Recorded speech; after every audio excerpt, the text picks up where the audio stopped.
Excuse me. All right, Coach, whenever you're ready, go ahead with your opening statement. Yeah. First off, congratulations to Cornell. They played terrific. They shot the ball at a really high level. I thought they executed and played hard. I think it came down to a run at the end of the first half, and I just thought they capitalized on a few things. We won't go into the details now, but again, congratulations to them, and I wish them and all the other teams good luck next week in the Ivy tournament, which is the hardest league tournament to make in the country. It's only 50% of the teams make it, and that's why every game is so meaningful in this league. And that's why it makes the league part of what makes the league so special. And the other part of what makes it so special, not just the league, but this profession, is the relationships you have with guys. So these three guys right here, we've already shed a lot of tears in the past 15 or 20 minutes. So hopefully, not that I'm afraid to shed tears or anything like that, but some very meaningful relationships and lasting relationships. So I'd really love the focus to stay on these three guys. It's all about them. The jersey's in a better place than they found it. They truly define in what I think a Dartmouth student athlete and Dartmouth basketball player is, and I really appreciate them for that. Questions for the student athletes? I'd like to look at today from each of the three of you as kind of a celebration, not the ending that you didn't want to see. You're the only team that's ever been to the Ivy Turf from Dartmouth, and just want a comment from each one of you three about that. Start with you, Jane. I mean, yeah, it was an awesome accomplishment. Obviously loved playing here, loved doing what we did, especially with maybe like the first 2 years that we were here, and so to be able to pick up on that and to be able to leave this place better than I found is huge. So. Yeah, I mean, making Ivy Madness last year was probably one of the, if not the most special thing I've done in my life, and not just because of how hard it is, but because of who we did it with these guys and the seniors last year, and the current juniors and sophomores, as well as the amazing coaching staff we had. It was really special. And this year, even though we didn't accomplish that, I will never look back on this year with just any type of sadness, because I got another chance to spend every day with people I really love and have built incredible relationships with. And I think that's what this sport's really all about at the end of the day. So. Yeah, just touching on a little bit of what they said. I mean, Coach just talked about, like, the relationships are everything, and these 4 years we've really been able to build, just amongst each other as well as other people, close relationships with people within the community and Dartmouth basketball, and really have worked hard behind the scenes to build a culture that will last when we leave. And I think the fruits of our labor showed last year. This year, I mean, there were some ups and downs. We didn't accomplish what we wanted, but I think, like Jackson said, we've set the tone for what's expected of Dartmouth basketball, what's expected of the type of leadership and culture, and I think we've done our job, and now it's up to the younger guys to, just follow suit. I'm just asking if there's one besides Ivy Madness, what's one memory that it's a kind of tough one, but is there one memory that take out of your head? I can't think of that one right now. I guess I'll go first. Like, one memory from this year or the whole career? I mean, it's hard to pick one thing, but last year when we beat Princeton at Princeton, it was a huge game, obviously, for Ivy standings. And we had just lost the night before at Penn, and we came back and just smacked them, which was really, really, really fun, especially doing it there. And then afterwards, I just remember the locker room being probably the best locker room I've ever been in. Everybody was so happy, and again, that just shows you what it's really all about. Like, the win is great, but it's really about celebrating it with people you love. And afterwards, we went and got milkshakes, and that's just, so that would probably be my pick. Yeah. I think for me, it's it'll always be, we're all of us when we came, we were talking about like who's gonna get the first dunk in game, and then we're playing Cornell at home. Worm gets a steal, and gets the first dunk. We're like, what? We're on the bench, we're getting lit. I mean, that was super fun. Yeah, that would be mine for sure. Jeez, I guess I didn't dunk enough. I would say I can't really pick a specific moment, but I would say it's like all of the small, intimate moments we had with our teammates, whether it was crazy conversations on the bus on hard, long road trips off back-to-backs, or whether it was just conversations at the dinner table or breakfast table whenever we have lunches at the meals at the hotels. I mean, all of those small moments add up and start to mean a lot looking back on it. Because those are conversations I'll probably remember for the rest of my life and relish and hope that I can have those again someday with some other people. But again, it was just really those small moments. I have another relationship question. Looking at this team and what you built over 4 years, you talk about culture, and you continually have used that word. From the promotional, I call them videos you do with each other, talking about Dartmouth and why you came and all that, and to the standing ovation you received here tonight. Talk about the meaning of those things in relation to Dartmouth. I mean, I think that's what Dartmouth's all about.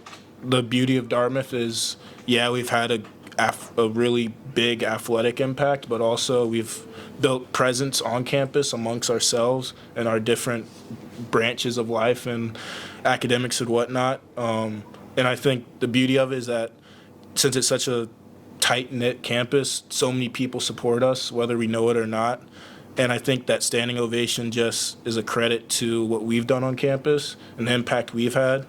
And I think that's a credit to us as people, and also coach as well, because believe it or not, Jaden was the only social one on campus when we got here, but Coach Matt kind of broke us out of that shell freshman year, and I guess we just blossomed and prospered out of it. So, real quick, they blossom and prosper because they're just impressive young men. And they all have innate leadership qualities to them. And what they did was they embraced what Dartmouth is. So, and I just want to comment real quick, not to go on a sidebar, but like the state of college basketball right now, like we don't know what that is. No one knows. No one can tell what college basketball is going to look like 2 years from now, 3 years from now. If they were, they're just guessing. They're just guessing. But what you have here at Dartmouth are people that love their experience, have it for 4 years, build true relationships, not just with their teammates, but their classmates and their schoolmates and their faculty and their coaches. And those are relationships that are just so valuable, and very, very happy and proud that these guys had belief in what this place is all about. And Dartmouth, I appreciate it, Brandon, that you said, I helped along the way, but it was Dartmouth that helped them grow. I mean, just getting back to your question, I think it just speaks to the community of this place. One of the things I always loved about high school basketball and still do is that you play for your community, which I think, like Coach said, is pretty rare in college basketball with the sort of the variability at place. And I always felt like it wasn't just the school here, it was the surrounding community, and I took a lot of pride in representing that, and it meant a lot to get a standing ovation today from not just the school, but the community as well. Yeah, I think what comes to mind for me is when we first get here, when we're first on our recruiting visits, the kind of sales pitch is like they're going to become like better men, better people. They're going to meet, all kinds of different people, and that's extremely true. And so I think obviously with my demeanor, I always like to try to get to know new people, but also with Coach Mack influencing us and telling us to just get out there and try new things, and just experience Dartmouth as a whole is huge. And I think Dartmouth, giving us a standing ovation is kind of their way of giving it back to us, what we kind of put into it. So I like that. Any other questions for our seniors? All right, thank you guys. Thank you. Thanks, guys.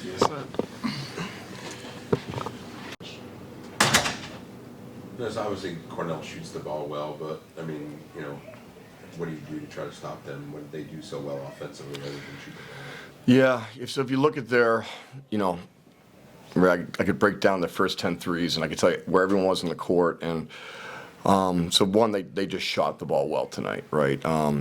Two, they made their first 8 made threes. I think we challenged 3 of them at a pretty high level. You know, they took advantage of sometimes large mistakes on our end and sometimes small mistakes. That's a sign of a good offensive team. When I say small mistake, maybe we overhelped by 1 step, right? And then they made the shot. When I say a large mistake, maybe 2 guys rotated to the rim in transition, leave a shooter open. So they just took advantage of our, you know, some of our defensive mistakes. That early shooting got them really confident. You know, I've seen them recently do the same thing at home versus Yale. They had 23 points in the first, you know, 6 minutes. They were 7 of 8 from 3, so 21 of their 23. So they have the ability to do that. I think beyond that, you know, it was a 5-point game. I called a timeout at 4:52 after Brandon got an offensive rebound. Just wanted to settle us a little bit, make sure we finished the half strong. Looking back, I'm like, all right, should we have just kept playing or not? I don't know. You know, when they finished the half on a monster run. And I think they really stuck to who they were, and I think we took some just okay shots. When you do that against a team like that, and they get confidence, then the threes are going to keep rolling. When you look at this season, and you look at the second time through the schedule,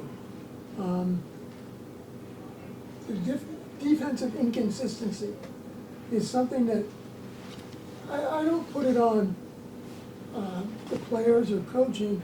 I more put it on somehow that there was a breakdown with the evaluation system, meaning that they had an opportunity to be successful against you, and I think your belief in each other, the community, carried you, and then when the weaknesses were exposed, it made it very difficult to make up for that. Is that fair? Yeah, I think that's accurate on a lot of fronts. I'd say the one thing is, you know, it's on me and then the coaches. Like, no, and that's okay, Murph. I'm not saying you said it. I'm saying it. So, you know, I think when you look at a team that you wanted to grow in certain areas and didn't get the growth you want, you know, I think that's on the head coach.